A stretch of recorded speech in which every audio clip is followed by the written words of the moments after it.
तो लीजिए दोस्तों, जितने भी सुपरस्टार प्रमोद यादव जी के फैन हैं उनके लिए एक बहुत ही बड़ी खुशखबरी आ चुका है। बता दे रहे हैं क्या खुशखबरी, वीडियो में लास्ट तक बने रहे। तो बता दे रहे कि सुपरस्टार प्रमोद यादव जी का लोकगीत भोजपुरी सॉन्ग का पोस्टर आ चुका है, जिस सॉन्ग का टाइटल दिया गया है अप्सरा, जो कि बहुत ही मस्त और बेहतरीन सुपरस्टार प्रमोद यादव जी का लोकगीत भोजपुरी सॉन्ग होने वाला है। आप सबके बीच में कल सुबह रिलीज कर दिया जाएगा RCR फिल्म्स के यूट्यूब चैनल से 6:45 में कल सुबह रिलीज कर दिया जाएगा। एक बार आप लोग जरूर सुनेगा सुपरस्टार प्रमोद यादव जी का यह सॉन्ग। और बात कीजिए इस गानों को किसने गाया है, तो बता दें कि इस गानों को गाए हैं सुपरस्टार प्रमोद यादव जी, ना कोई फीमेल गाई है, अकेले गाए हैं सुपरस्टार प्रमोद यादव जी। तो बात कीजिए इस गाने का लिरिक्स किसने दिए हैं, तो बता दें कि इस गाने का लिरिक्स दिए हैं छोटन मनीष, जो कि बहुत ही मस्त और बेहतरीन सॉन्ग होने वाला।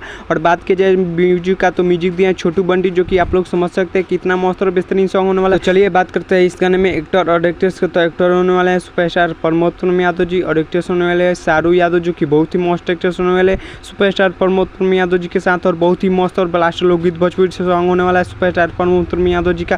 कल सुबह आप सबके बीच में रिलीज कर दिया जाएगा CR म्यूजिक के यूट्यूब चैनल से, जो कि बहुत ही मस्त और बेहतरीन सॉन्ग होने वाला है। आप लोग एक बार जरूर सुनिएगा कल सुबह। तो चलिए हमारे चैनल पर नहीं तो चैनल को सब्सक्राइब कर लीजिएगा, और वीडियो को लाइक कर दीजिएगा, और वीडियो को शेयर कर दीजिएगा, और प्यारा सा कमेंट कर दीजिएगा। तब तक के लिए मिलते हैं किसी अगले वीडियो में। जय भारत, जय भोजपुरी।